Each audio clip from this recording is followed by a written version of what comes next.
السلام عليكم ورحمة الله وبركاته. إن الحمد لله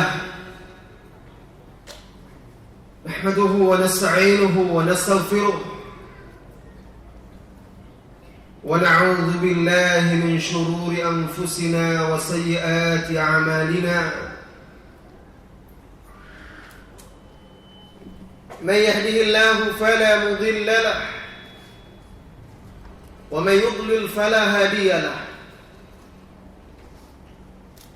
أشهد أن لا إله إلا الله وحده لا شريك له، وأشهد أن محمدا عبده ورسوله صلى الله عليه وعلى آله وأصحابه ومن سار على نهجه وتمسك بسنته واقتفى بآثاره إلى يوم الدين وسلم تسليما كثيرا. Amma ba'du, saudara-saudari kaum muslimin dan muslimat yang semoga senantiasa dirahmati dan diberkahi oleh Allah Tabaraka wa Ta'ala. Segala puji, syukur kita hanya untuk Allah Subhanahu wa Ta'ala semata. Alangkah banyaknya nikmat yang dilimpahkannya kepada kita. Di antara nikmat tersebut,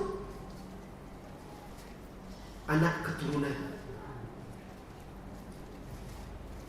yang diberikannya kepada kita.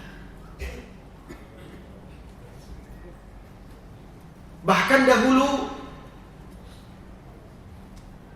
ada di antara para nabi yang umurnya sudah mulai senja.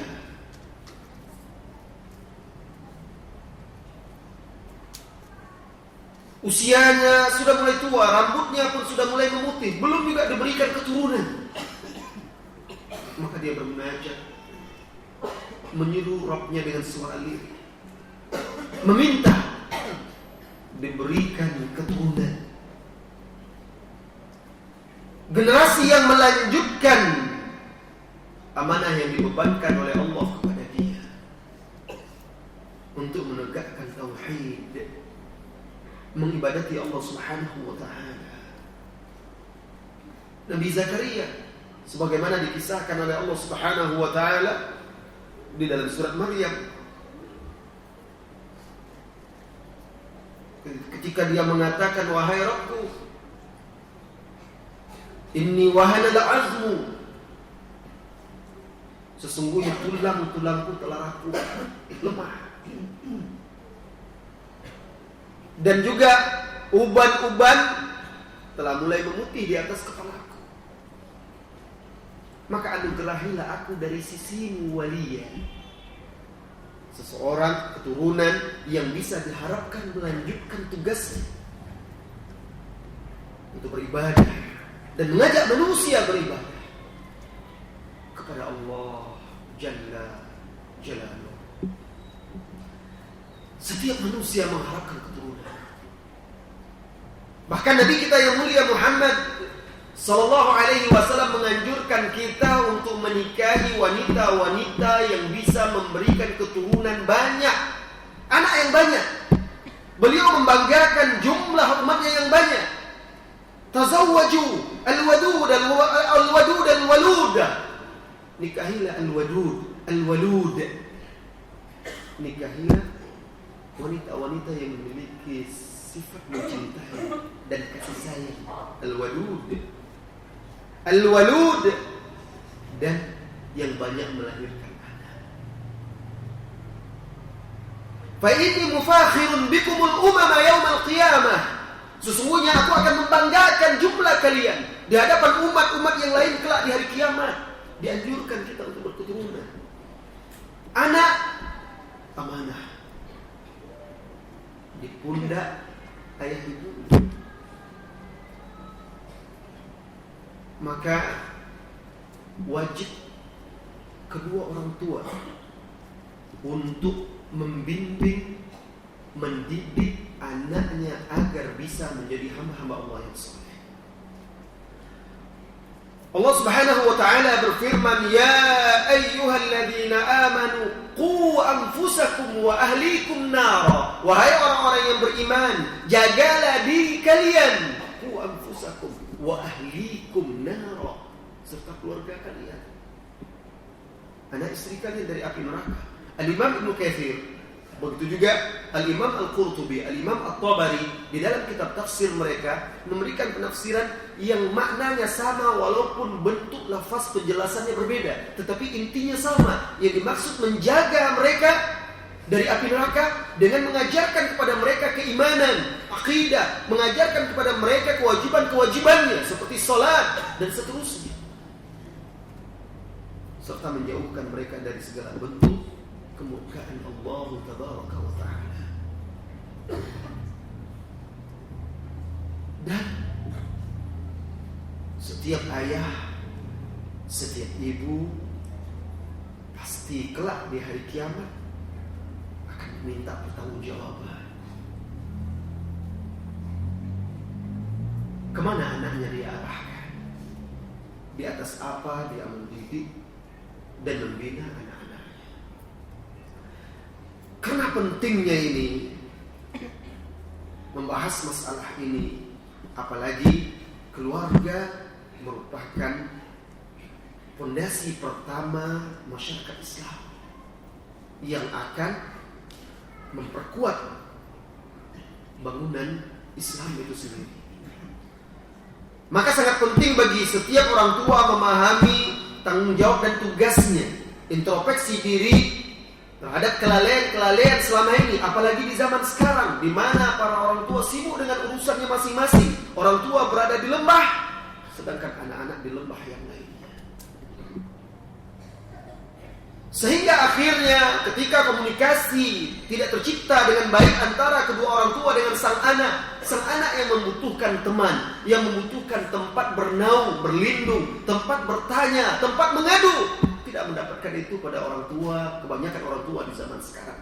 Akhirnya mudah bagi syaitan dan bala tentaranya untuk menjebak, memerangkap anak-anak, putra-putri kaum muslimin. Allahumma musta'an. Saudara-saudari kaum muslimin dan muslimat, materi kajian kita pada hari ini berbentuk secari surat curhatan seorang anak kepada ayahnya. Mudah-mudahan ini menjadi peringatan kepada kita semua, setiap ayah dan juga setiap calon ayah. Karena keluh kesah sang anak di dalam risalah ini adalah realita yang kita dapati, kita saksikan, kita dengar, kita temui dalam kehidupan sehari-hari pada diri anak-anak kita. Saudara-saudari kaum muslimin dan muslimat, setelah memuja dan memuji Allah, berselawat dan salam kepada Nabi yang mulia Muhammad sallallahu alaihi wasallam, sang anak berkata, dengarkan dan simak. Wahai ayahanda, ini adalah risalah, untai kata yang aku tuliskan untukmu. Aku ungkapkan padanya keluh kesah dan kegusaran jiwaku. Aku torehkan padanya harapan-harapan dan kepedihan. Wahai ayahanda, aku ucapkan untukmu jazakallahu khairal jaza. Semoga Allah membalas kebaikanmu dan semoga Allah meninggikan derajatmu. Semoga Allah juga menganugerahkan kepadaku. Dengarkan juga wahai para anak,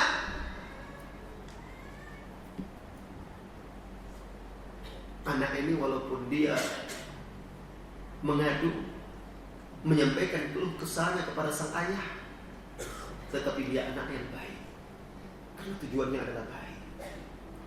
Dia melanjutkan, dan semoga Allah menganugerahkan kepadaku bakti dan ketaatan kepadamu, wahai ayah, dan menjadikan surga sampai sebagai tempatmu kembali. Ayah, dengarlah keluhanku yang aku sampaikan kepadamu, serta problema yang aku hadapi dalam kehidupan. Hari ini aku akan tuangkan di hadapanmu. Problemaku sebenarnya, wahai ayah, adalah engkau. Ya, engkaulah permasalahanku. Kemana? Di mana engkau, wahai ayahanda? Rumah yang telah engkau bangun memanggilmu. Istana yang telah engkau dirikan menyerumu. Anakmu yang telah engkau lupakan mencari-carimu. Dia ingin dekat denganmu. Pekerjaanmu, perniagaanmu, usahamu, perusahaan-perusahaanmu, properti-propertimu, teman-teman dan sahabat-sahabatmu, semuanya mereka sesungguhnya menjadi musuh bebuyutanku, karena mereka telah merampas dirimu dariku. Mereka telah menjauhkanmu dariku. Sekalipun aku sadar bahwasanya engkau, wahai ayah, tidak bekerja di luar sana melainkan adalah demiku dan demi saudara-saudariku. Akan tetapi, wahai ayahanda, jangan lupakan sabda Nabi kita yang mulia sallallahu alaihi wasallam, inna li rabbika 'alaika haqqan wa li nafsika 'alaika haqqan wa li ahlika 'alaika haqqan wa li waladika 'alaika haqqan fa'ati kulli dhi haqqin haqqan. Ini sabda Nabi SAW kepada salah seorang sahabat. Sahabat ini melalaikan keluarganya bukan karena urusan dunia, wahai kaum muslimin dan muslimat. Saya potong dahulu suratnya. Sahabat ini melalaikan istrinya, melalaikan anaknya untuk beribadah kepada Allah Azza wa Jalla. Tiap hari dia puasa, tiap malam dia sholat, sehingga istrinya akhirnya kesal, protes.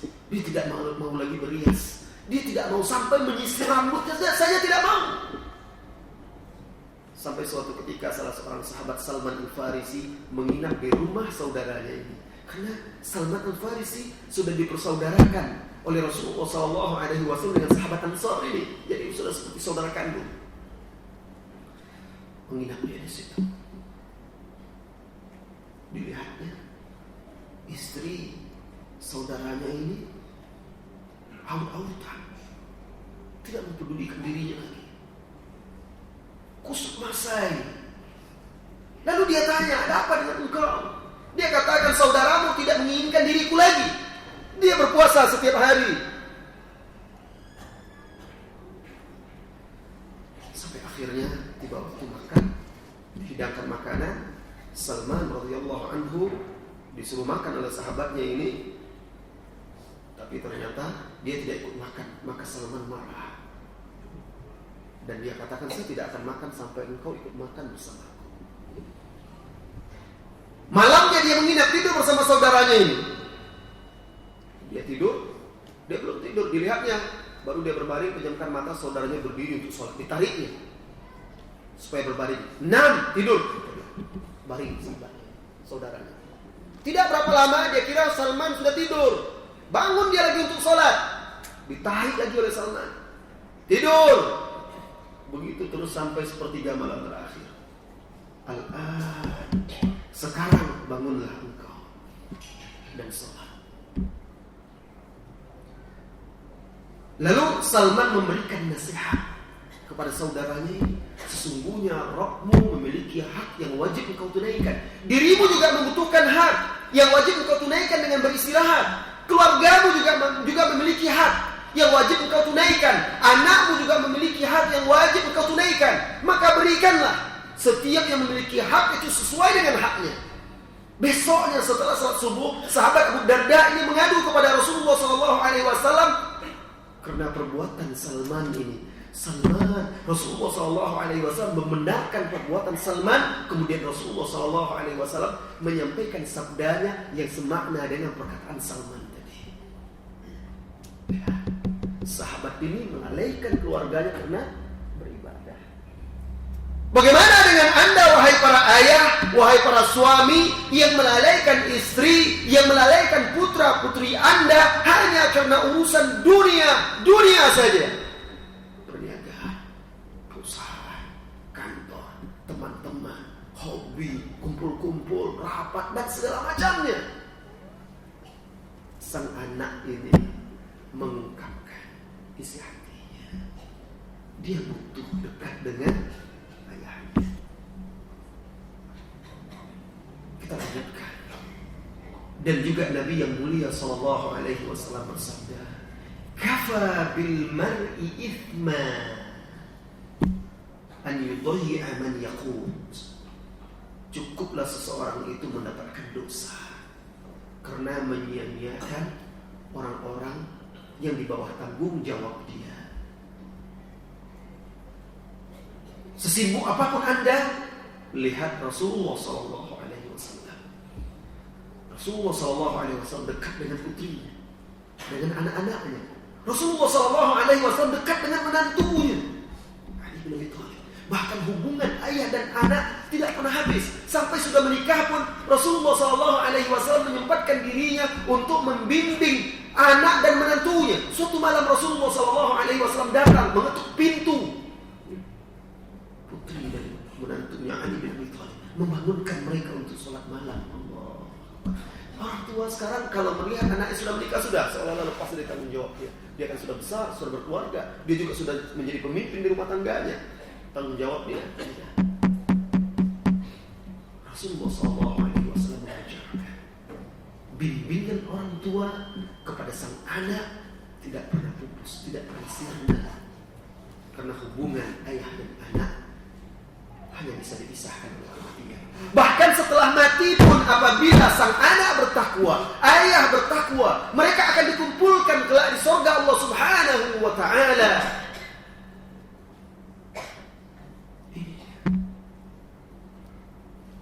Jannatu adnin yadkhulunaha wa man salaha min abaihim wa azwajihim wa dhurriyyatihim. Surga Aden yang mereka masuki dan juga akan dimasuki oleh orang-orang soleh dari pasangan mereka, dari orang tua mereka, dan juga dari anak keturunan mereka. Ayahku, lanjutan surat tadi. Izinkan aku untuk mengucapkan terima kasih atas segala apa yang telah engkau korbankan, engkau perjuangkan, engkau berikan untukku, dan demi ketenangan, kenyamanan serta kebahagiaanku. Engkau telah berikan kepadaku segala bentuk kenikmatan duniawi, makanan yang enak, kendaraan. Engkau telah tempati aku di rumah yang bagus, tempat tinggal yang nyaman. Engkau penuhi segala sarana dan prasarana untuk kebahagiaan sesuai dengan kemampuanmu. Terima kasih wahai ayah.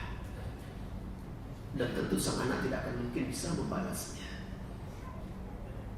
Akan tetapi wahai ayahanda, engkau telah melalaikan sisi-sisi penting yang lain, bahkan kebutuhan yang paling besar, yaitu kebutuhan ruh, jiwaku, kebutuhan hatiku, kebutuhan keimananku. Semua ini merupakan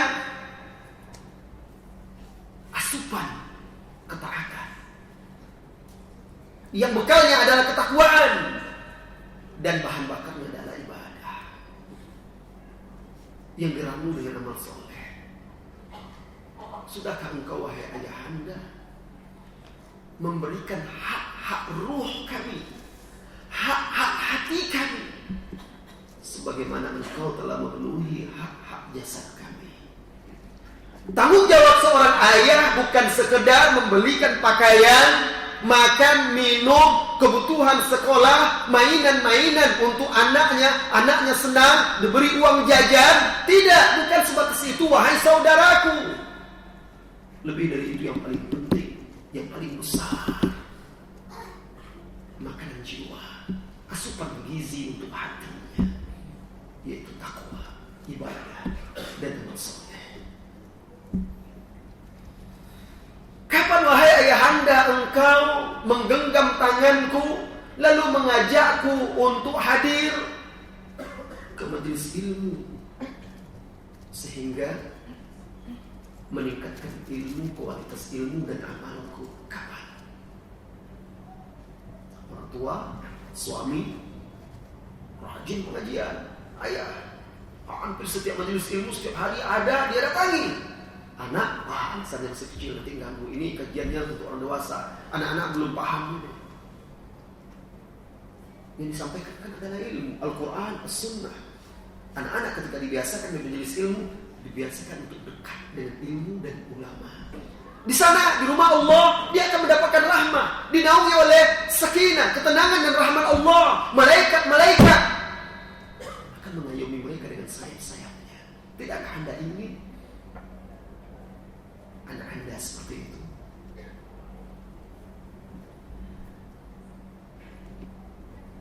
Kapan wahai ayahanda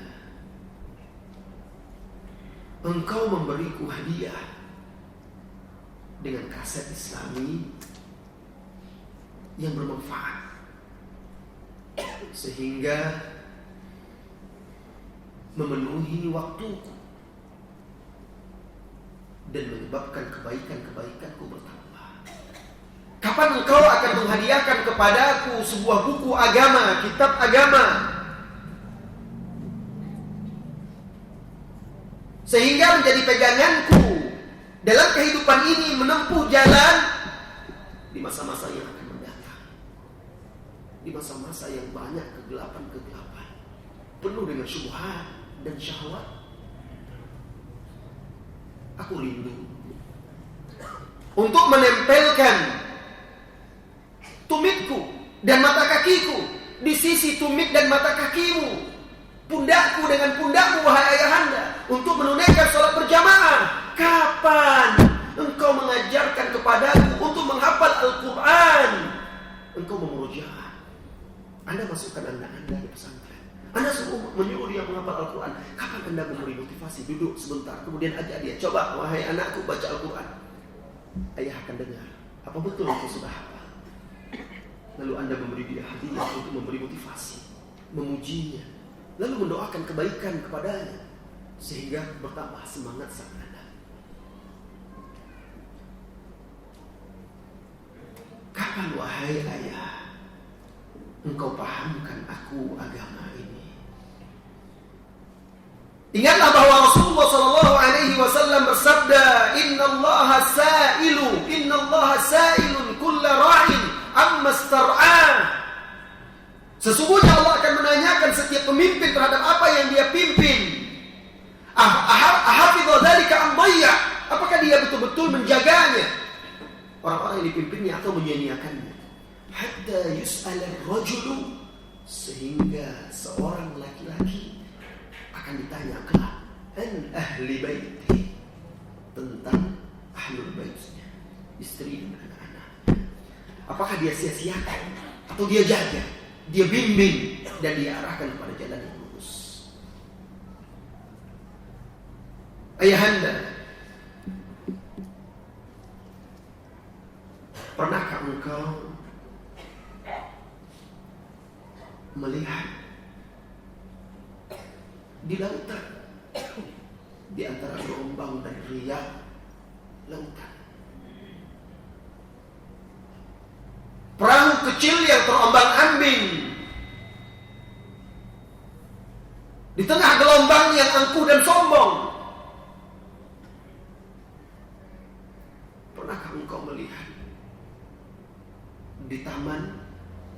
bunga yang indah tetapi lemah menghadapi terpaan badai yang sangat kuat. Atau pernahkah engkau menyaksikan seekor anak burung yang lemah, patah salah satu sayapnya, diburu-buru oleh hewan buas yang hendak memangsanya? Aku ini anakmu, wahai ayah, lebih lemah daripada mereka itu. Di tengah badai fitnah, gelombang syahwat dan syubhat yang aku hadapi sepanjang siang dan malam. Mataku ini tidak melihat kecuali apa yang menyihirnya. Telingaku ini tidak mendengar kecuali yang membuatnya merasakan nikmat dengan dendang-dendang yang menyesatkan. Anggota tubuh ini setiap hari menyaksikan sesuatu yang bisa membiusnya, sehingga hatiku tidak menyadari lagi terhadap sesuatu yang telah memfitnahnya. Akalku tidak paham dan mengenal lagi antara baik dan buruk. Engkau, wahai ayahanda, bertanggung jawab terhadap ini semua. Engkau yang telah menyiapkan iklim maksiat dan menjerumuskanku dalam suasana yang penuh dengan kesalahan. Maksudnya, kadang-kadang orang tua tidak sadar dia yang menyebabkan anaknya terombang-ambing. Di rumahnya anak bebas bermain televisi, menonton televisi, mengakses internet. Anaknya diberikan handphone, gadget, smartphone, atau apa saja diinginkan oleh anaknya. Anaknya dengan mahir memainkannya tanpa ada perasaan cemas dan khawatir bahwa di sana banyak sekali gelombang badai, fitnah-fitnah, syubhat dan syahwat. Sementara anaknya ini masih goyah, masih labil, masih lemah, lebih lemah dari makhluk-makhluk yang disebutkan tadi. Siapa yang salah? Sang ayah yang menciptakan iklim dan suasana yang berbau maksiat di dalam rumahnya.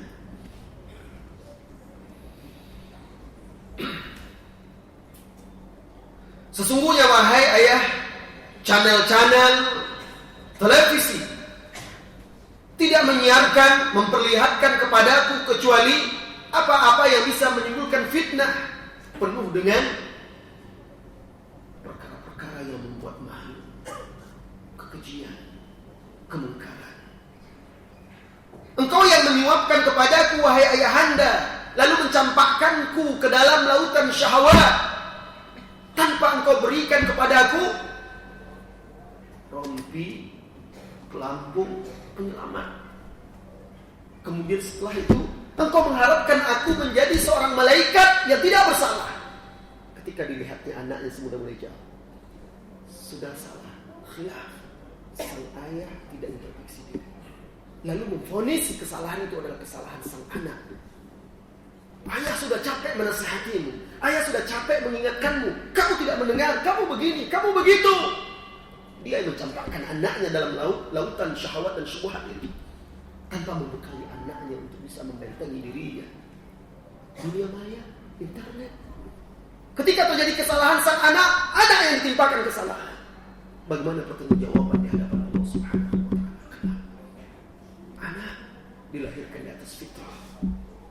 Fa'abawahu yuhawwidanihi aw yunassiranihi aw yumajjisanihi. Kedua orang tuanya yang membuat, yang mewarnai, yang mengarahkan anaknya sehingga menjadi Yahudi, Nasrani atau Majusi. Engkau yang membuatnya, bukan tetanggamu, bukan teman dia awalnya. Jangan salahkan orang lain. Hadis ini dengan jelas dan tegas. Di masa-masa pembentukan dan pendidikan karakter sang anak, orang tua yang paling memainkan peran. Kemana dia inginkan sang anak untuk berjalan. Lalu engkau menginginkanku menjadi malaikat yang tidak bersalah, tidak berdosa. Sama sekali itu mustahil, wahai ayahku. Ayah, aku tidak menginginkan kelak di hari kiamat menjadi musuhmu. Yawma la yanfa'u mal wala banun illa man atallaha biqalbin salim. Di hari yang tidak bermanfaat lagi bagi seseorang itu malun wala banun, harta maupun anak-anak, illa man atallaha biqalbin salim, kecuali seseorang yang datang menghadap menemui Allah dengan hati yang bersih. Aku tidak ingin menjadi musuhmu kelak di hari kiamat. Aku tidak ingin kelak di hari kiamat bergelantungan pada dirimu di hari penyesalan. Lalu aku berkata, wahai Rabbku, berikan hakku dari ayahku yang telah menzalimiku.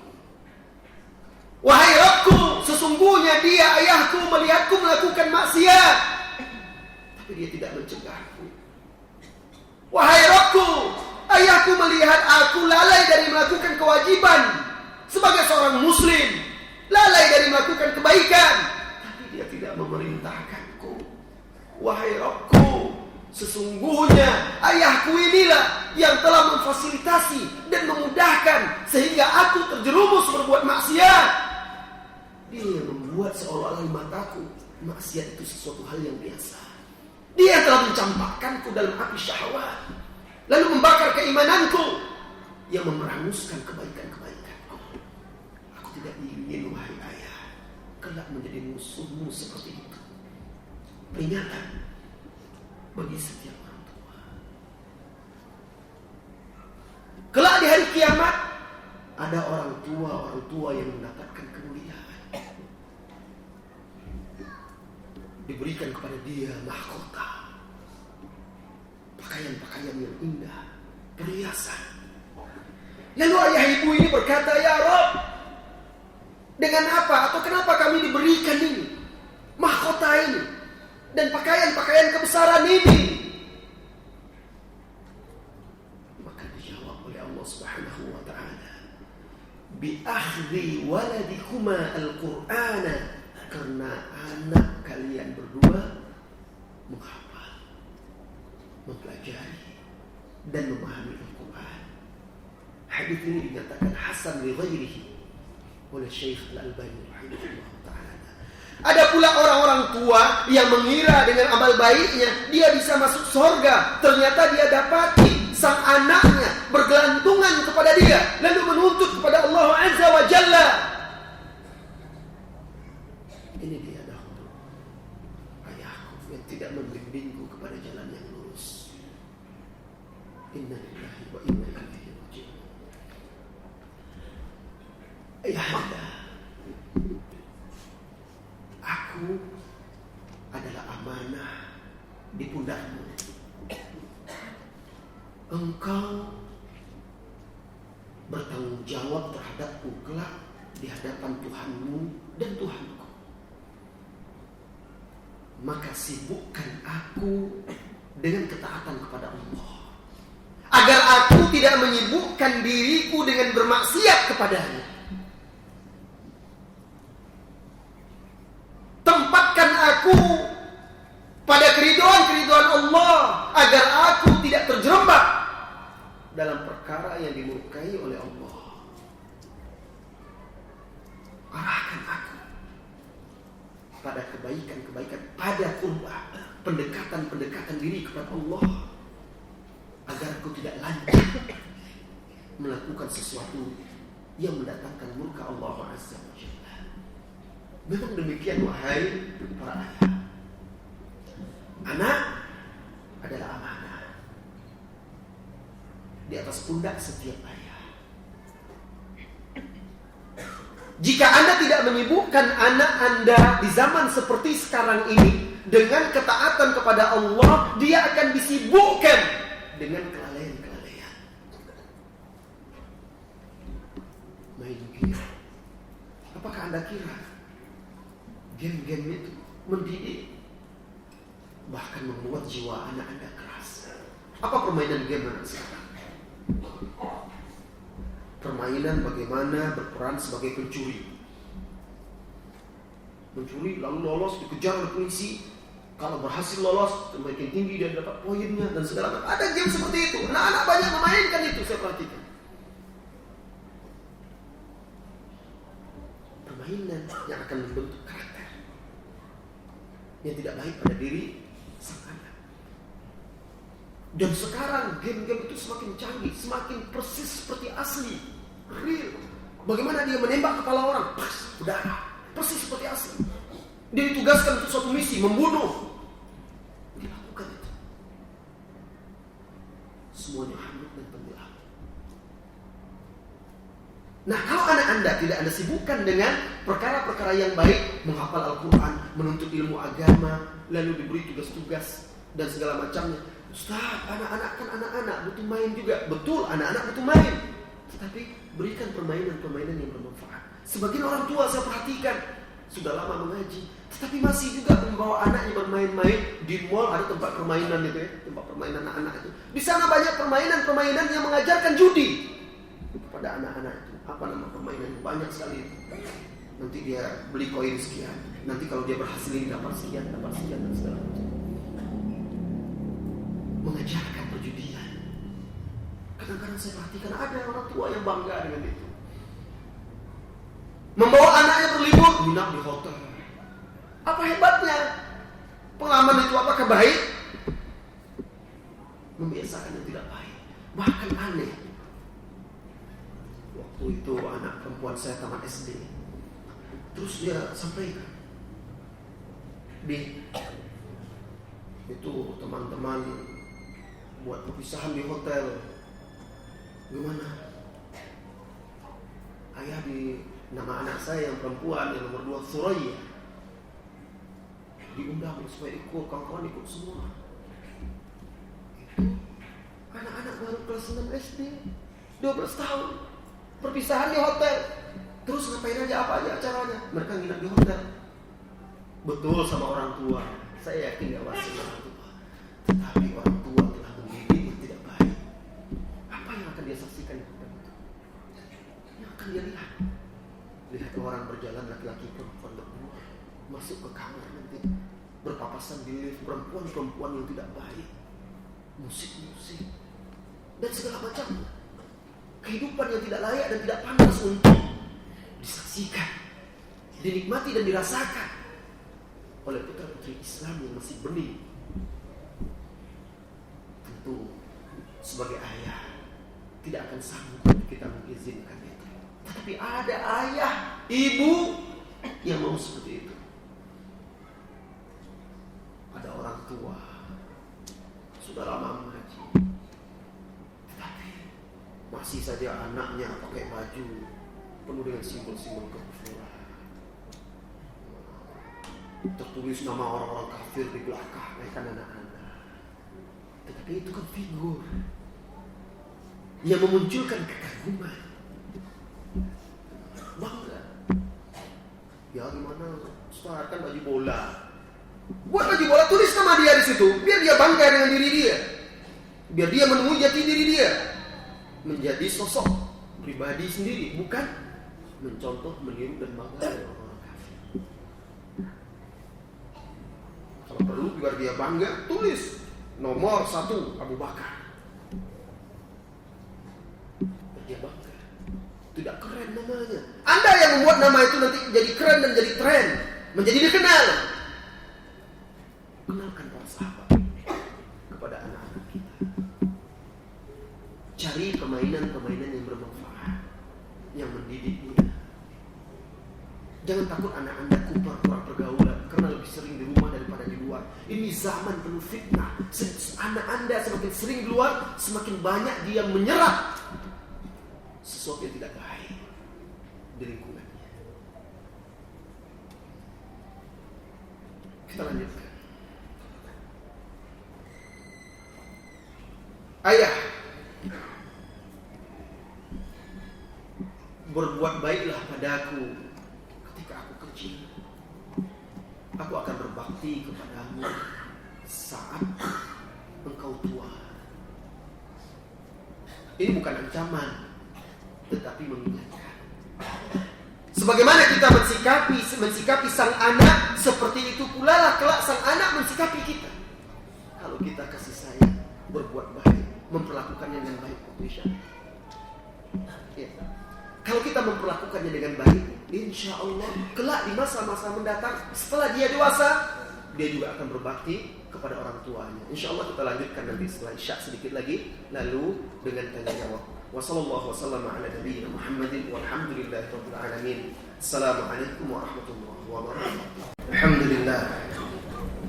Wassalatu wassalamu ala sayyidil anbiya wal mursalin wa ala alihi wa ashabihi wa man tabi'ahum bi ihsan ila yaumiddin.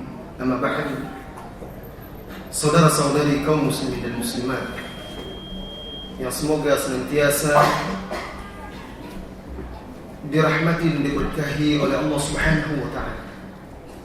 Kita akan lanjutkan risalah kecil dari seorang anak ini sampai pukul 8. Setelah itu kita lanjutkan dengan tanya jawab. Karena kajian akan kita akhiri pada pukul 8.30. Sang anak menuliskan, ayahku berbuat baiklah kepadaku ketika aku kecil, agar aku kelak berbakti kepadamu di saat engkau tua. Ketika sang anak dididik dengan kasar oleh orang tua, dengan kekerasan, maka dia akan tumbuh besar dengan dendam, kebencian kepada orang tua. Saya mengenal seorang anak, mengenalnya ketika dia masih sekolah dasar sehingga dia tamat kuliah. Anak ini di masa-masa kecilnya, ketika dia di sekolah dasar, kemudian tingkat SLTP, SLTA, sering dikasari oleh ayahnya, tempeleng, ditampar, dipukul dengan kayu, dijatuhkan di sini, dihinakan di depan orang banyak. Sehingga ketika suatu saat saya bertemu dengan dia, ketika itu dia sudah kuliah, dia bercerita, dia mengungkapkan, saya kagum kepada ayah saya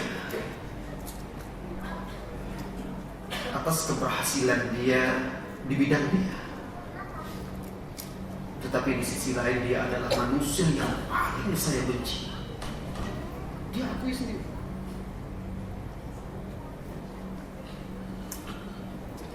Manusia yang paling saya benci karena saya ketika kecil azab, dipukuli, dikasari oleh orang tua, sehingga tumbuh dendam kesumat. Bahkan terkadang dia menuturkan terhadap orang lain pun seperti itu. Dia tidak kurang menghormati orang-orang yang lebih tua daripada dia. Bahkan terkadang yang ada di dalam dirinya, bagaimana dia bisa membalaskan dendamnya itu kepada orang lain, sekalipun harus dengan menyakiti orang itu. Jiwa dia lalu goyah.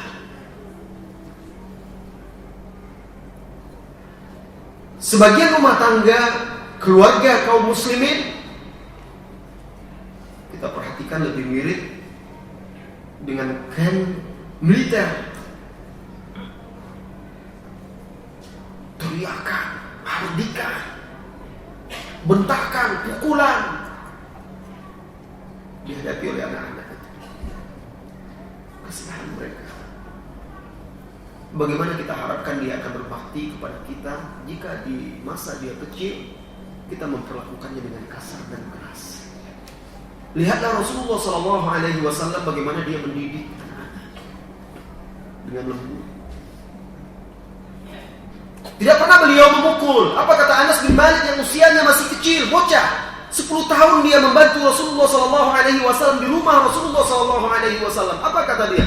Rasulullah tidak pernah membentakku, Rasulullah tidak pernah menghardikku. Bahkan beliau tidak pernah mengatakan kepadaku, kenapa? Beliau memberikan arahan dan bimbingan. Mungkin Anda akan berkata, itu kan Rasulullah yang dibimbing oleh Allah. Anda kan umat Rasulullah SAW yang diperintahkan untuk mengikutinya, meneladaninya dalam segala hal. Mungkin Anda akan berkata, anak dulu dengan sekarang berbeda. Bagaimana berbeda? Apakah Anda mengira masa jahiliyah sekarang ini lebih parah dari masa jahiliyah pada zaman itu? Orang jahiliyah di masa itu Rasulullah SAW lihat tumbuh dengan kasih sayang dari pamannya, dari orang tua susuannya.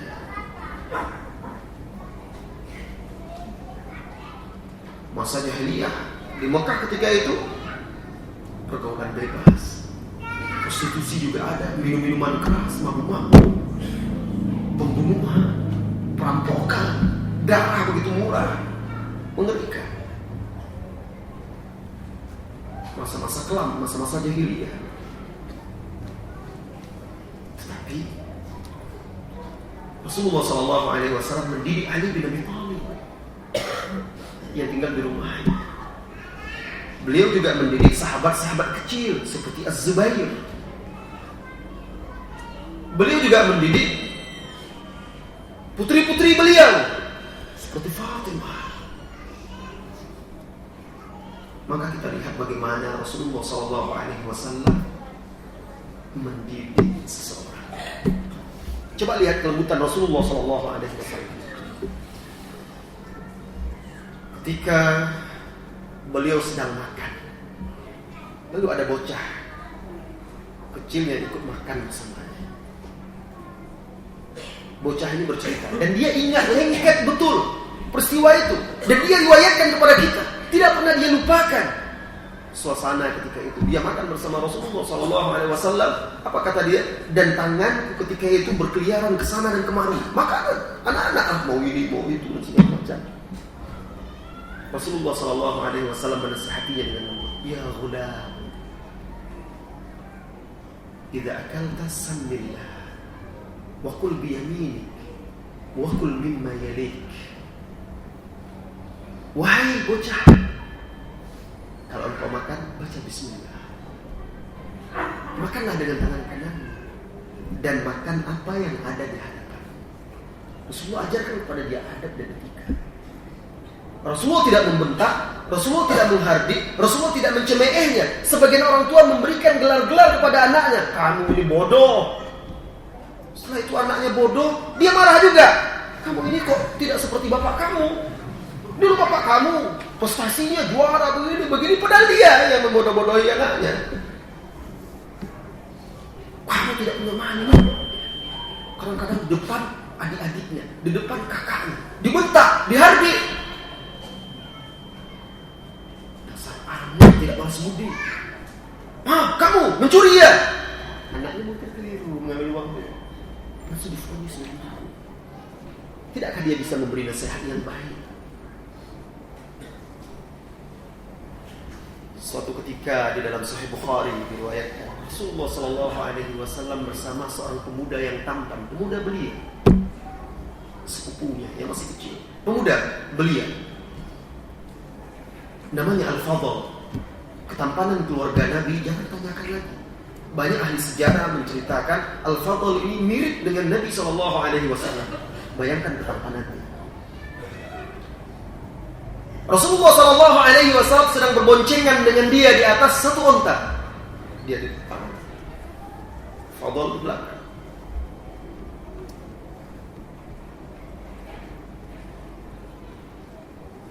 Kemudian setelah wukuf di Arafah, lalu Rasulullah SAW bertolak ke Mina, mabit di sana. Kemudian keesokan harinya beliau tuntaskan semuanya, mulai dari tawaf ifadah, melempar jamrah, kemudian menyembelih. Setelah itu beliau di Mina di dekat Jamrah Aqabah, beliau di atas ontanya bersama Al-Fadl dan didampingi oleh pamannya Al-Abbas, ayah dari Al-Fadl, dan sahabat-sahabat yang lain. Beliau didatangi oleh kaum muslimin yang ingin bertanya, meminta fatwa, belajar.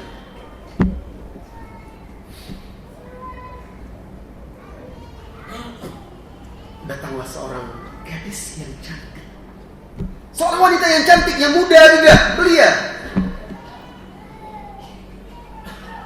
Ada gadis cantik, ada pemuda tampan.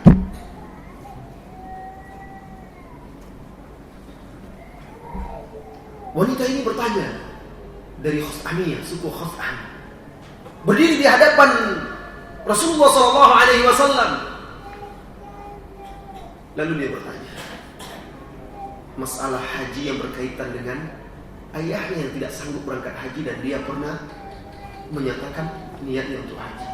Apakah bisa dia menunaikannya atau tidak? Ringkasnya seperti itu. Al-Fadl terpana melihat kecantikan gadis ini. Dia menatapnya.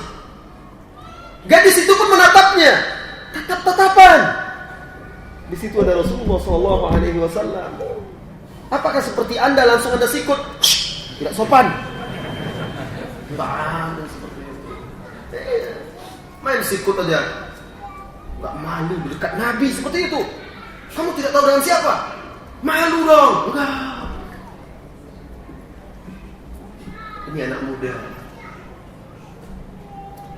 Rasulullah SAW melihat itu. Rasulullah ambil dagu Al-Fadl, lalu Rasulullah palingkan ke arah lain. Dipalingkan dengan lembut. Setelah dipalingkan, Rasulullah masih menjelaskan kepada wanita itu. Wanita itu bertanya, Al-Fadl melihat pula dari sebelah sini. Wanita itu pun melihat Al-Fadl sambil mendengarkan Rasulullah SAW. Bayangkan, itu di hadapan Nabi SAW.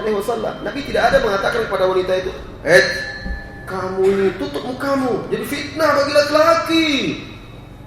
Tentu kalau begitu kan takut dia kan. Oh, ada orang ramai lagi, malu dia.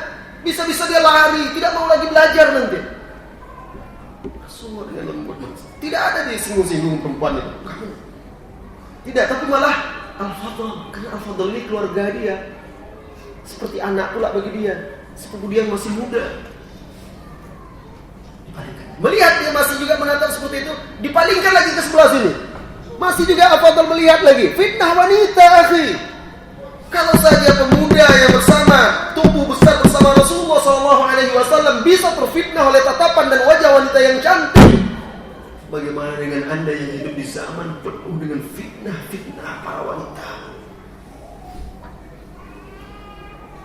Berat. Jangan bilang, insya Allah saya tidak tergoda. Siapa Anda? Makanya anak-anak muda kalau sudah sanggup itu cepat menikah. Kalau Al-Fadl ada Rasulullah yang mengingatkan. Dekat Rasulullah antum siapa? Rasulullah berikan solusi. Nah, kembali ke kisah itu. Bolak-balik 3 kali dipalingkan dagunya, masih juga seperti itu. Al-Abbas melihat, ada apa ini? Kok Rasulullah bolak-balik memalingkan?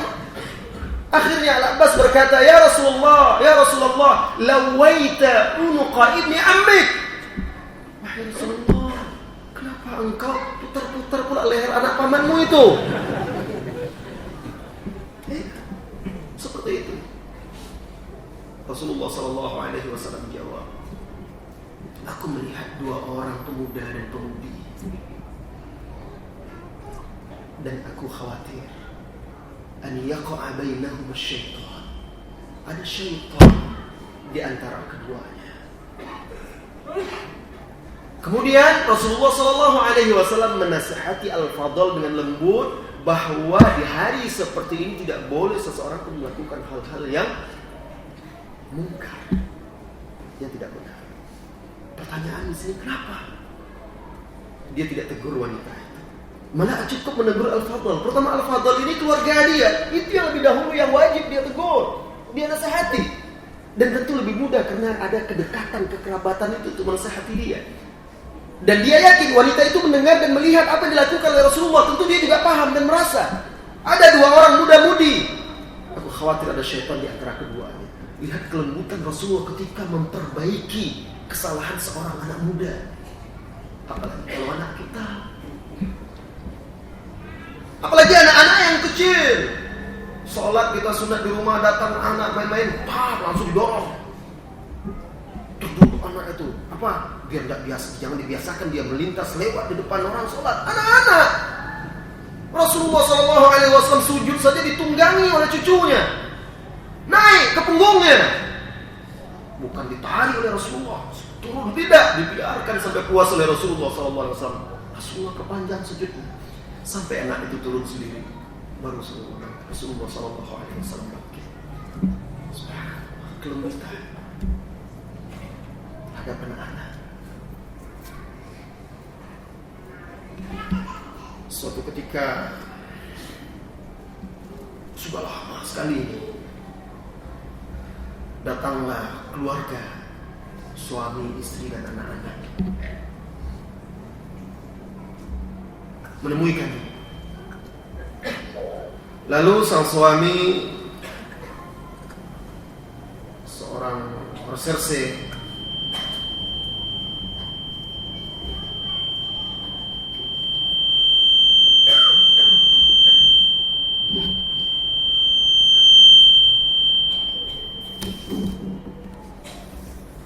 menyampaikan maksud kedatangannya ingin minta kesediaan kami untuk meruqyah istrinya.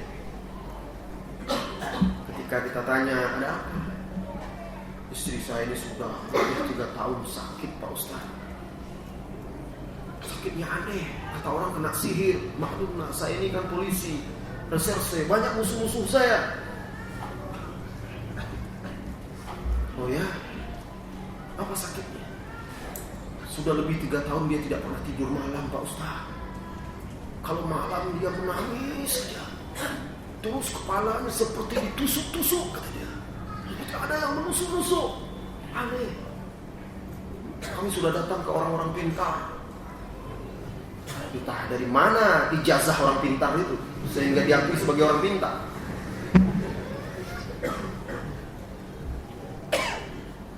Kami dengar Ustaz bisa meruqyah. Maka kami datang jauh-jauh itu 4 jam dari tempat dia.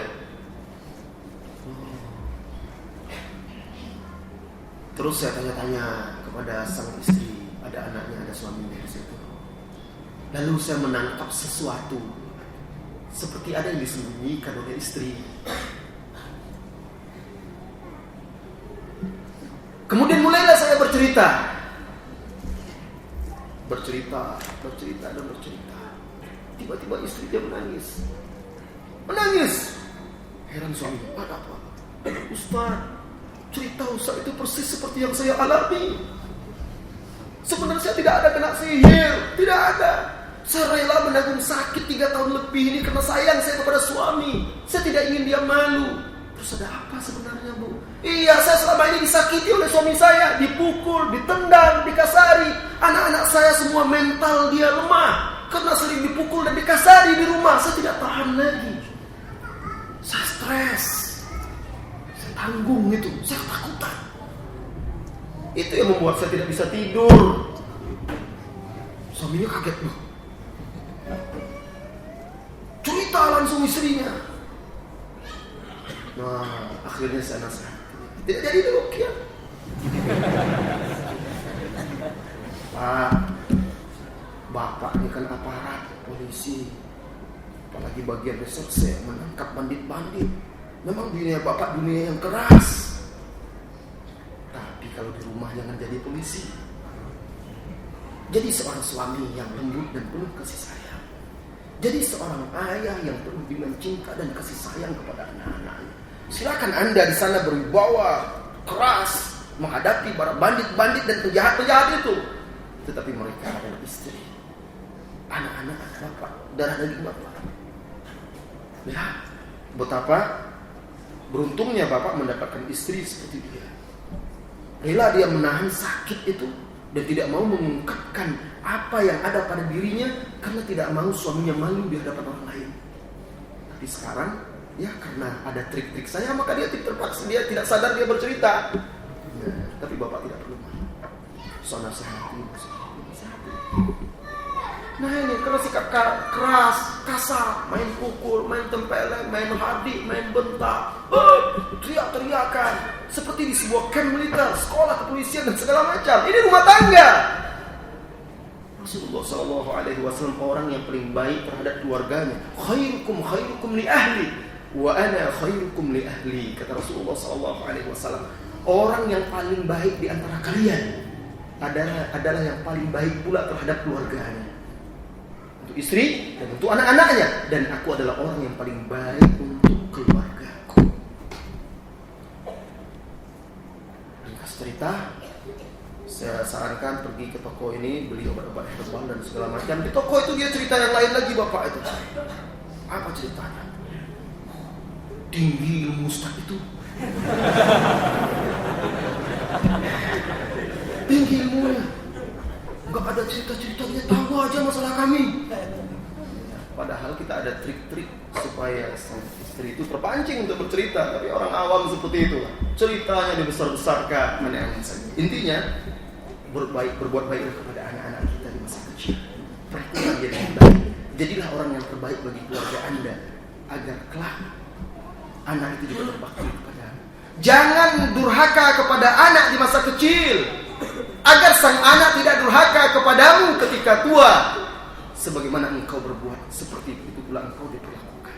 Yang engkau semai hari ini, itu yang kelak akan engkau tunai, atau yang akan engkau panen. Barang siapa yang ingin mendapatkan keselamatan, pastilah dia akan menempuh sebab-sebab dan jalannya.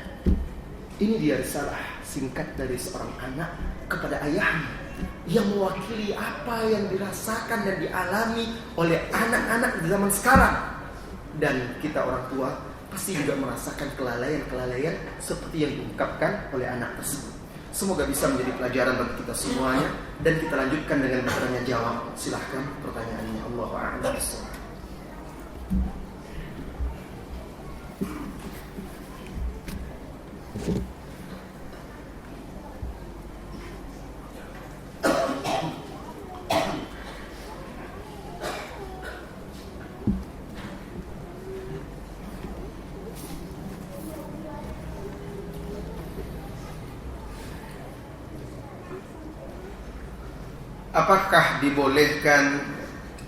Apakah diperbolehkan memukul anak sebelum berumur 10 tahun?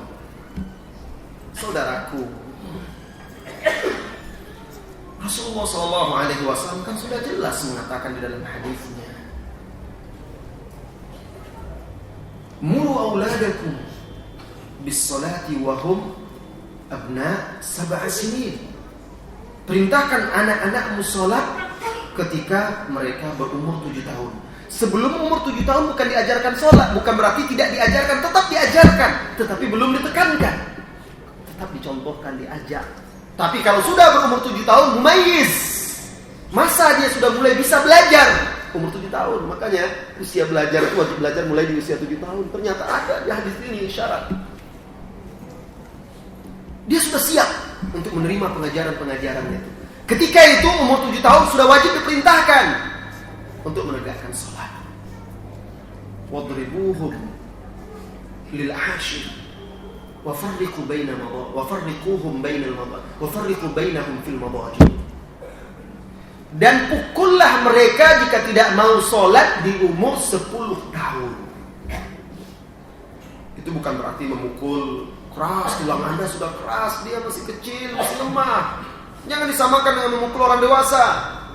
Pukul di sini maksudnya kata para ulama kita, pukul mendidik dan hanya sekedar untuk mengingatkan dia, bukan di tempat-tempat yang berbahaya. Saya pernah melihat anak masih sekolah dasar berbekas 5 jari, 5 jari di pipinya, bekas tempelengan orang tuanya. Allah, merah.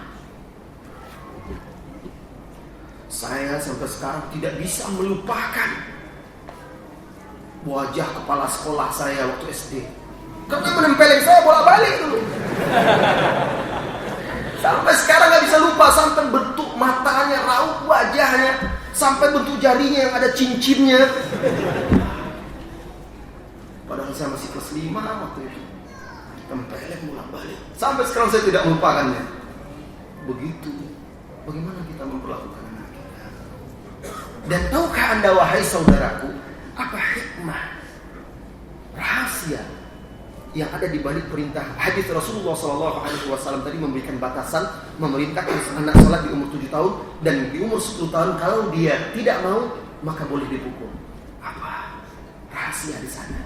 Jika Anda wahai ayah, jika Anda wahai ibu, komitmen, disiplin, istiqomah dalam masa rentang waktu 3 tahun dari umur 7 sampai 10 tahun itu istiqomah untuk memerintahkan dan mengajarkan sholat, menjaga kedisiplinan sholat kepada anak Anda, umur 10 tahun Anda tidak perlu lagi memukul.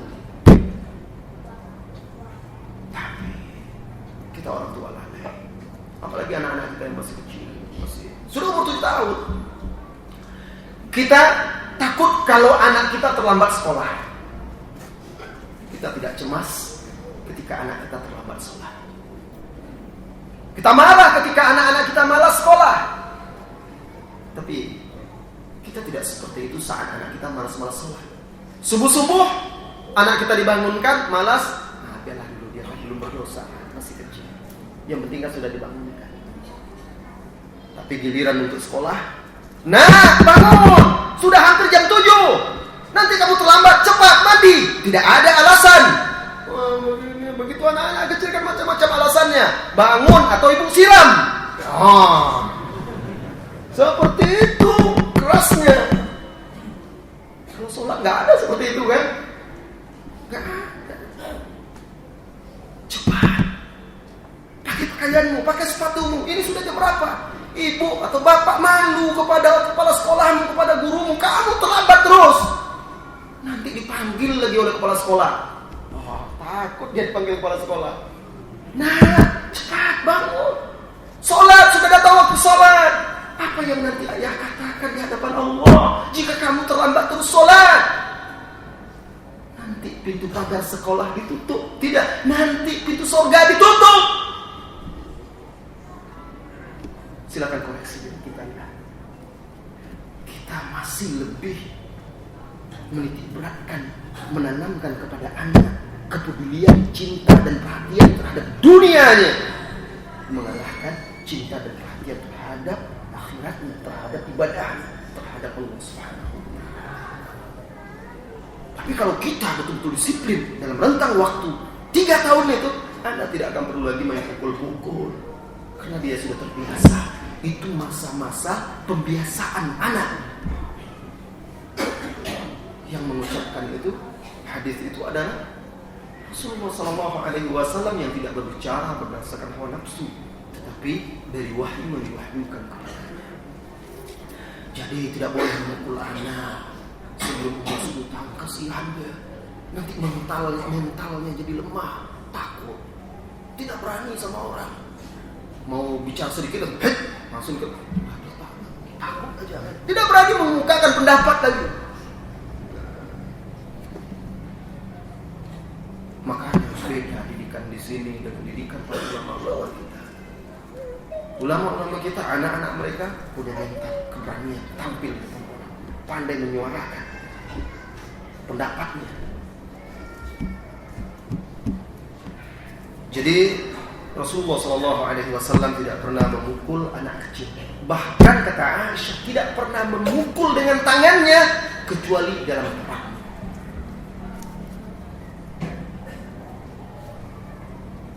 Apa makna-makna hadis gantungkan cambuk yang bisa dilihat oleh para penghuni rumah?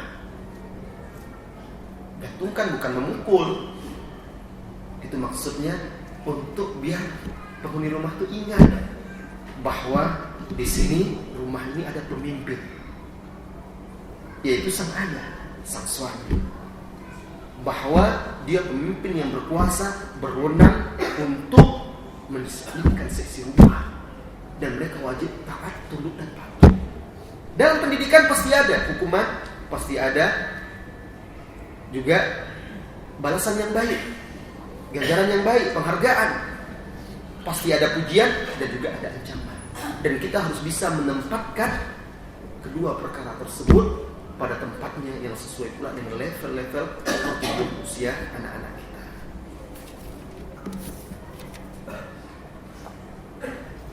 Apa boleh kita mempelajari tafsir yang diterbitkan oleh Lajnah Pentashihan Mushaf Al-Quran LIPI dan Kementerian Agama? Tafsir ilmi tentang membedah isi Al-Quran. Contoh hikmah penciptaan manusia atau benda langit. Bagaimana pendapat Pak Ustaz? Mungkin maksudnya tafsir al-i'jaz al-ilmi, ya, mukjizat Al-Quran yang berkaitan dengan sains dan teknologi. Nah, sering orang menghubung-hubungkannya. Bahkan sampai ada akhirnya yang berpendapat ternyata Al-Quran itu memuat segala sesuatu, termasuk memuat segala ilmu-ilmu sains dan teknologi. Nah, para ulama kita sudah membahas tentang itu. Tidak apa-apa kita menafsirkan Al-Quran lalu mengungkapkan di sana mukjizat Al-Quran yang ternyata akhirnya diakui oleh ilmu di zaman sekarang. Tetapi harus kita pahami bahwa Al-Quran bukan diturunkan untuk menetapkan ilmu itu, tidak. Al-Quran diturunkan untuk membimbing manusia agar bisa beribadah kepada Allah Azza wa Jalla dengan baik dan benar, untuk mewujudkan hakikat penciptaan mereka, yaitu mentauhidkan Allah. Adapun ilmu sains itu tidak turun pun Al-Quran, dia akan terus berkembang. Makanya orang-orang kafir mereka tidak mengkaji Al-Quran, malah teknologi mereka jauh lebih canggih daripada orang Islam di zaman sekarang. Itu tidak ada kaitan dengan Al-Quran, sains dan teknologi itu. Kalaupun ada, ternyata ilmu-ilmu yang digali oleh para ilmuwan-ilmuwan di zaman sekarang, ternyata di dalam Al-Quran ada isyarat-isyarat. Itu bukan menunjukkan bahwa Al-Quran memuat itu, tetapi itu malah menunjukkan keagungan, kebesaran, kesempurnaan Allah Azza wa Jalla. Bahwa Al-Quran itu tidak pernah bertentangan dengan ilmu-ilmu teknologi yang baik dan bermanfaat.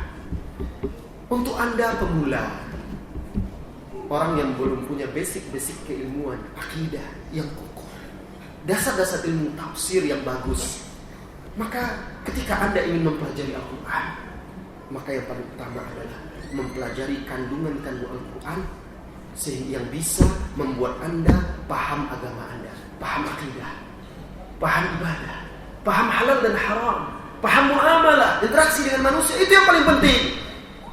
Dan itu Anda bisa mempelajari tafsir seperti, kalau yang ringan-ringan, tafsir yang sekarang yang mu'asirin, yang ringan dengan bahasa yang mudah, bisa seperti karangan Syekh Nasir Abdurrahman bin Nasir As-Sa'di, Taisir Al-Karimir Rahman.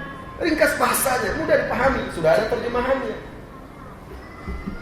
Atau kalau ingin meningkat lagi, tafsir yang lebih mendalam dan bagus, seperti tafsir Ibnu Katsir, dan begitu seterusnya, sehingga Anda lebih terjaga. Tapi kalau Anda seorang ahli ilmu, penuntut ilmu yang sudah kokoh dan kuat, butuh menambah wawasan sebagai perbandingan, Anda bisa saja mengkaji kitab-kitab seperti itu, membacanya untuk bisa mengetahui.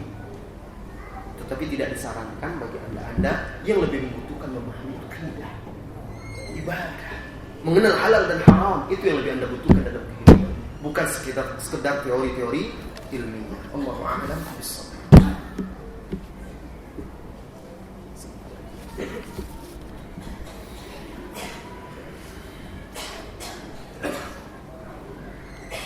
Ana sangat tertarik dengan risalah yang Ustadz bacakan. Kalau Ana boleh tahu siapa penulis surat itu dan di mana dia menulisnya. Risalah ini berbahasa Arab aslinya dan tidak ada disebutkan siapa penulisnya, tetapi maknanya dan isinya sangat bagus. Ada di beberapa website berbahasa Arab dan saya terjemahkan langsung secara bebas tadi dengan bahasa saya. Ya, langsung saya terjemahkan langsung tadi dengan bahasa saya. Nah, di mana websitenya, Anda tinggal ketik risalah minal walad liwalidihi. Nah, silakan, nanti akan keluar bahasa Arab dan ada banyak sekali tulisan-tulisan seperti itu. Silakan pilih jika Anda bisa bahasa Arab mana yang sesuai dan cocok dengan risalah tadi, karena risalah tadi isinya luar biasa.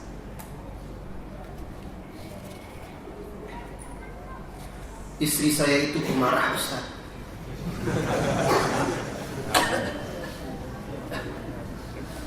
Tapi Allah Maha Adil. Istri Anda pemarah, Anda penyabar, kan cocok. Kalau sama-sama pemarah, hancur sudah. Dari dulu sudah bubar rumah tangga Anda. Setiap hari pasti marah.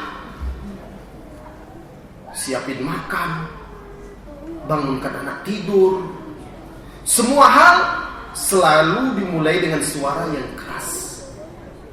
Kalau saya nasihati, dia jawab, ya saya begini orangnya. Kan sudah takdirmu punya istri pemarah.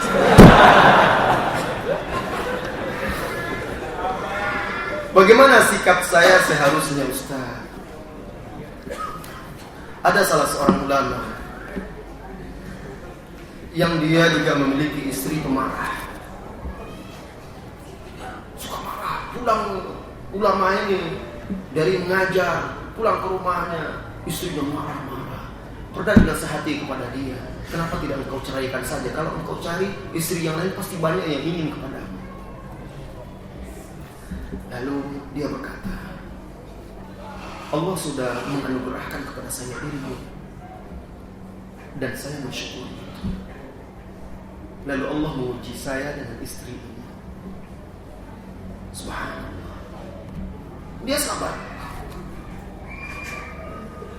Dan Anda harusnya tahu, sudah berapa lama Anda menikah? Apakah dari awal menikah dia pemarah juga? Atau sejak mulai kapan dia mulai menjadi pemarah? Anda coba introspeksi. Barangkali Anda menjadi salah satu penyebab dia itu pemarah. Nah, bantu juga lah istri itu di rumah sekali-sekali. Seperti juga kadang-kadang Rasulullah SAW ketika dia ada waktu senggang berada di rumah, dia juga bantu istrinya. Kadang dia menambal bajunya sendiri, kadang dia menjahit sendalnya sendiri, kadang dia ikut membantu mengurus rumahnya bersama istrinya. Dan itu diceritakan oleh Aisyah radhiyallahu anha. Jangan jadi kayak bos saja, semuanya harus disiapkan. Kamu istri itu harusnya, suami itu sepatunya sudah disiapkan, bajunya dirapikan, teh sudah tersedia, ini itu. Ya, itu bagian dari tugas istri. Tapi tidak ada salahnya sekali-sekali Anda buat teh sendirilah, bikin kopi sendiri, atau bikinkan istri teh spesial, minum bersama. Atau ketika membangunkan anak-anak, bangunkan bersama-sama. Menyiapkan makan sesekali, bantu juga. Dan sekali cobalah masak, walaupun pandainya buat indomie rebus saja. Sehingga istri itu merasa senang, dia terhibur. Ada suaminya di rumah bersama dia. Karena beban istri itu berat. Jika Anda sehari saja menggantikan istri di rumah, belum sampai sore Anda sudah sibuk SMS istri Anda yang pengajian, pulang cepat. Yakin seperti itu. Ini udah begini, itu begini, itu begini. Wah, amburadul rumah. Anda tidak akan sanggup. Tetapi istri Anda memikul beban yang tidak sanggup dipikul oleh seorang laki-laki yang perkasa. Itu luar biasa. Maka Anda harus bisa pahami kejiwaan sang istri. Pasti ada sebabnya. Dan ketika dia mengatakan itu, ini sudah takdirmu mendapatkan istri pemarah, Anda harus sudah baca sinyal-sinyal itu. Tidak mungkin dia dari awal seperti itu. Ada sebab-sebabnya. Mungkin dia sudah terlalu letih, mungkin dia sudah jemu. Anda asik selalu keluar, dia di rumah aja. Kapan dia keluar? Rasulullah SAW kadang-kadang di malam hari berjalan dengan istrinya di kota Madinah, jalan dengan istrinya. Pernah dengan Aisyah. Lalu terdengarlah bacaan Al-Quran. Abu Musa Al-Asy'ari, berhenti mereka berdua, didengarnya bacaan itu. Pernah bersama istrinya yang lain, malam-malam gelap-gelap, sehingga ada sahabat yang takut. Rasulullah dengan siapa ini? Rasulullah langsung sebutkan, ini adalah si fulana, istri saya. Rasulullah malam-malam sempatkan juga jalan-jalan, sehingga senang hati istri, terhibur. Jadi sabar. Kalaupun ada sifat-sifat istri Anda yang tidak Anda sukai, pasti ada sifat-sifat lain yang Anda sukai dari dia. Ayah saya seorang mu'alaf dan meninggal saat saya kecil. Dan seingat saya, tidak pernah saya melihat dia melakukan amal soleh, termasuk sholat. Apakah jika saya penghafal Al-Quran, ayah saya mendapatkan jubah kehormatan. Itu kan seingat Anda ketika Anda masih kecil. Coba tanya sama ibu Anda, apakah dulu ayah sholat atau tidak? Kalau tidak sholat sama sekali, maka tidak berguna syafaat itu, syafaat anaknya. Karena sholat merupakan sendi Islam. Jika ditinggalkan akan meruntuhkan keislaman seseorang. Dan tidak ada ibadah yang ditinggalkan bisa membuat seseorang itu kufur selain daripada sholat fardu. Sebelum Anda meyakini itu kepada orang tua Anda, selidiki dahulu. Cari tahu dari ibu Anda, keluarga Anda. Barangkali karena Anda masih kecil waktu itu, sehingga Anda tidak paham. Mungkin dia sholat tidak di hadapan Anda, kan tidak 24 jam bersama Anda. Mungkin dia di kamar, ketika Anda tidak ada, dia sholat. Tanyakan kepada ibu, tanyakan kepada orang-orang dekatnya, sehingga Anda tahu, Anda bisa pula tahu apakah boleh Anda mendoakan dia atau tidak. Ibu saya dahulu ibu yang sangat kasar dan keras. Bagaimana saya melembutkan hati kepada ibu saya, karena sampai sekarang masih membekas. Terbukti kan yang kita sampaikan tadi. Ternyata ada di hadapan kita yang merasakan itu sendiri. Yang ini tidak perlu dibacakan. Loh, sudah terbacakan.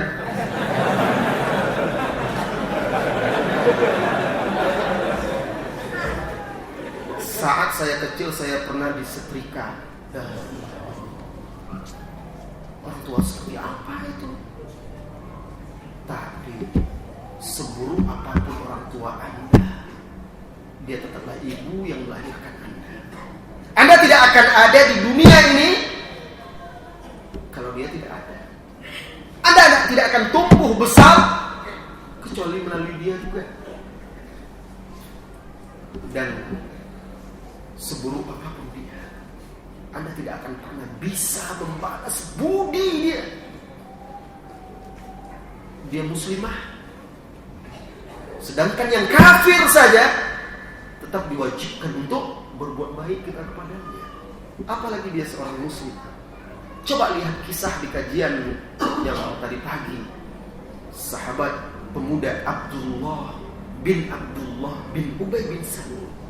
Bagaimana dia berusaha menghukum ayahnya dengan pedang karena ayahnya ini menyakiti Allah dan Rasulnya, melecehkan, menghinakan Rasulullah SAW, sampai dia minta izin kepada Rasulullah. Ya Rasulullah, ayahku telah menyakitimu, mengatakan begini.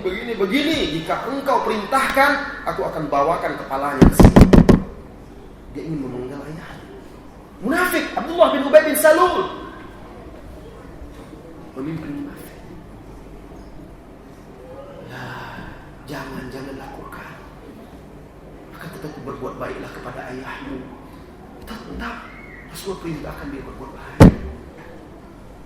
Ingat kisah tadi siang, ketika dia menghadang ayahnya di pintu masuk, di jalan masuk kota Madinah dengan pedang, dan dia katakan, saya tidak akan izinkan engkau masuk ke kota Madinah ini sampai engkau tahu siapa yang sebenarnya hina dan siapa orang yang mulia. Saya tidak akan izinkan sampai Rasulullah yang mengizinkan. Rasulullah datang tergopoh-gopoh. Rasulullah perintahkan dia untuk menyimpan pedangnya dan memerintahkan dia berbuat baik kepada ayahnya. Jika Anda ingin melembutkan hati kepada ibumu, maka ingatlah ketika engkau masih kecil, masih bayi, bagaimana dia rela tidak tidur agar engkau bisa tidur, rela terlambat makan agar bisa mendahulukan makannya,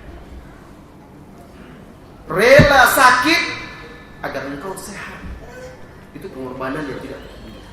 Ingat itu, doakan, dan ingatlah bahwa ibu adalah pintu surgamu. Jangan sia-siakan. Lalu berdoalah kepada Allah agar Allah merahmatinya, mengampuninya, dan membukakan pintu hatinya untuk bisa dilembutkan oleh Allah Azza wa Jalla menerima hidayah dan petunjuk. Ana salah satu anak yang mendapatkan pendidikan yang keras dari orang tua, dan itu jadi sebuah karakter buat Ana. Itu realita. Apa yang dituliskan di surat anak tadi itu semuanya kehidupan kita. Dan ana lakukan juga kekerasan itu kepada anak-anak.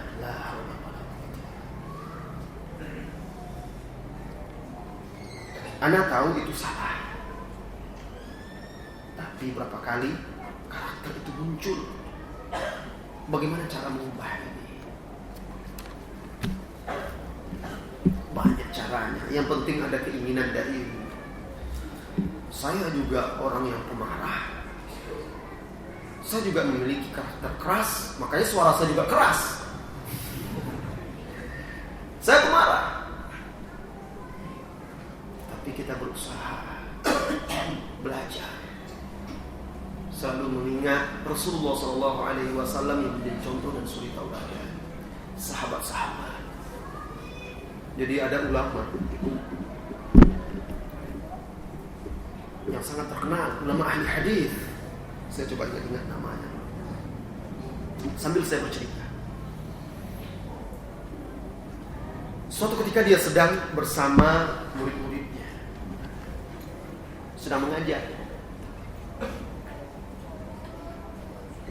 Lantas datanglah jariyah, budak remaja, budak perempuan yang masih kecil, jariyah, datang menghidangkan makanan, maraqah, sop, seperti sop. Lalu anak perempuan kecil itu tersandung sehingga tumpah sebagian kuah sop itu mengenai pakaian ulama ini. Merah mukanya, hampir dia marah lagi. Sudah hampir marah itu, sang anak itu pun membacakan firman Allah Subhanahu wa taala. Ya sayyidi, wahai tuanku, Allah Subhanahu wa taala berfirman, wal kadhiminal ghaidha wal 'afina 'anil nas wallahu yuhibbul muhsinin, dan orang-orang yang menahan amarahnya. Wal kadhiminal ghaidh, Allah mengatakan wal kadhiminal ghaidh. Dia sadar, ajal saya akan menahan amarah saya, kata syekh ini, kata imam ini. Jika demikian wahai tuanku, Allah melanjutkan wal kadhiminal ghaidha wal 'afina 'anil nas, dan orang-orang yang memaafkan manusia. Ya, saya maafkan kamu. Karena dia tahu ayat ini, dia sudah berilmu, ulama, imam. Wal 'afina 'anil nas. Kalau engkau sudah memaafkanku wahai tuanku, wallahu yuhibbul muhsinin, berbuat baiklah karena Allah mencintai orang-orang yang berbuat baik. Ya, saya berbuat baik kepadamu, mulai hari ini engkau merdeka. Saya merdekakan, sudah. Tidak jadi budak. Orang kalau berilmu, ilmu itu melekat dan mengakar, diingatkan, dia akan sadar. Kalau kita diingatkan anak kita, sok tahu. Lebih tahu bapak kamu lagi, lebih dulu bapak kamu mengaji. Jangan mengajari orang tua. Orang tua di zaman sekarang seperti itu. Nggak bisa anak-anak bacakan ayat, marah orang tuanya. Padahal yang menyekolahkan anaknya di pesantren bapaknya juga. Semoga Allah memberi hidayah kepada kita. Tinggal 5 menit lagi. Jadi karakter keras itu, jadi sifat-sifat manusia itu ada yang bawaan lahir, jibillah. Kalau yang bawaan lahir itu susah untuk merubah karakter. Ada juga di antara para sahabat itu yang memiliki karakter cepat marah, keras. Ada. Seperti sahabat Abu Dzar radhiyallahu anhu. Itu terkenal itu, cepat emosi, cepat marah. Pernah di dalam Sahih Bukhari diriwayatkan, mereka sedang kumpul-kumpul para sahabat itu, ada Abdurrahman bin Auf, ada sahabat-sahabat yang lain, ada Bilal, ada Abu Dzar. Mereka sedang membicarakan, merembukkan sesuatu, saling mengutarakan pendapat-pendapatnya. Ketika sahabat Abu Dzar ini mengutarakan pendapatnya dibantah oleh Bilal. Marah dia langsung. Hatta anta tukhatimuni ya Ibn Sauda, engkau anak wanita hitam menyalahkan saya pula. Kasar. Tapi sahabat cepat memperbaiki diri, cepat menyesal. Tidak ada manusia yang sempurna. Anda, saya, kita bukan mereka. Sebagai ayah, terkadang kita juga marah, keras. Karena kita pemimpin. Itu karakter pemimpin. Tapi kalau kita keliru, cepat perbaiki diri, bertobat, beristighfar. Nah, Bilal langsung tersinggung, sedih dia, merasa dihina dan dilecehkan di depan orang, menetes air mata. Berdiri dia katakan, saya akan kadukan masalah ini kepada Rasulullah SAW. Sudah segera ditinggalkannya majelis itu, dicarinya Rasulullah. Abu Dzar menyesal, kaget, takut dia kalau sampai didengar oleh Rasulullah SAW. Segera dikejarnya Bilal, tapi Bilal duluan sampai kepada Rasulullah SAW. Lalu diceritakannya apa yang dikatakan oleh Abu Dzar ini radhiyallahu anhuma. Kemudian datanglah Abu Dzar. Ada sahabat yang meriwayatkan mengatakan ketika Abu Dzar mengucapkan salam, mereka tidak melihat Rasulullah menjawab karena Rasulullah marah. Lalu sampailah Abu Dzar. Rasulullah langsung menegurnya. A'ayyartahu bi ummi? Apakah engkau mencela dia dengan menyebut-nyebut ibunya? Abu Dzar takut, bersimpuh. Istaghfirli ya Rasulullah. Mohonkan ampunan kepada Allah untukku ya Rasulullah. Apa kata Rasulullah? Innaka mru'un fika jahiliyah. Engkau ini masih ada sifat jahiliyah pada dirimu. Dia minta Rasulullah istighfar. Maka dikejarnya Bilal untuk istihlal. Dia minta maaf kepada Bilal. Berdiri dia di hadapan Bilal. Langsung dia tersungkur di hadapan Bilal di atas tanah. Ditempelkannya tanah, pipinya di tanah di dekat kaki Bilal. Dan dia katakan, wahai Bilal, engkau yang mulia, aku yang hina. Silahkan injak pipiku ini. Akhirnya Bilal mengangkatnya, merangkulnya dan memaafkannya. Ada sahabat ini. Dan ada dahulu orang-orang di masa setelah Rasulullah, di masa sahabat sallallahu alaihi wasallam radhiyallahu anhu sahabat, orang-orang tahu itu Abu Dzar itu pemarah. Tapi Abu Dzar itu berusaha merubah karakter itu. Pernah dia sedang ngantri di telaga. Datang orang sengaja, siapa yang berani mengganggu Abu Dzar. Mereka tahu. Langsung ada tiba-tiba datang seseorang dari belakang menarik kepalanya, rambutnya. Anehnya tiba-tiba Abu Dzar duduk. Herannya, itu ada di Adabul Mufrad, karangan Al-Imam Al-Bukhari. Tanya, ya Abu Dzar, kenapa engkau seperti itu? Ketika kami mengganggumu, malah engkau duduk. Lalu Abu Dzar menceritakan, ketika seseorang itu marah, kata dia, maka mendekatlah ke tempat asal penciptaan. Duduk dia, untuk menghilangkan amarah itu. Kalau anda masih marah juga, kalau dalam keadaan duduk, coba berbaring. Bagaimana mau marah kalau udah berbaring?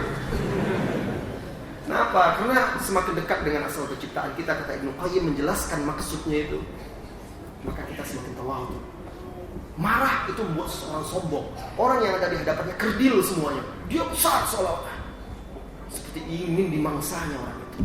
Kalau itu nggak bisa juga meredam amarah anda sudah bertawuz. Ketika marah itu pergi ke depan cermin, tengok wajah anda seperti monster itu. Anda sudah, seperti ini rupanya marah. Mungkin anda sudah malu. Jadi belajar untuk berubah. Insya Allah, meminta kepada Allah, berusaha, pasti bisa insya Allah. Bagaimana cara menjawab pertanyaan anak sedangkan kita belum mengetahui ilmunya? Kita belum tahu, sampaikan saja. Nanti insya Allah ibu atau ayah akan jawab. Pandailah anda sebagai ibu, sebagai ayah yang cerdas. Tapi begini, kamu harus selesaikan ini dulu, nanti akan ibu jawab. Sambil menunggu dia menjalankan tugasnya, cari jawaban. Tanya kayak ke guru, ke ustaz, ada anak saya bertanya ini gimana? Nanti sudah selesai. Gimana? Udah selesai belum? Kamu harus bersihkan ini dulu, harus ini itu. Nah, kita sudah dapat jawabannya. Kan di hadapan anak kita tidak dipandang bodoh pula. Saya nggak tahu apa-apa rupanya. Nggak enak. Sekarang anda bisa jawab. Tinggal ketik di Google mungkin ya.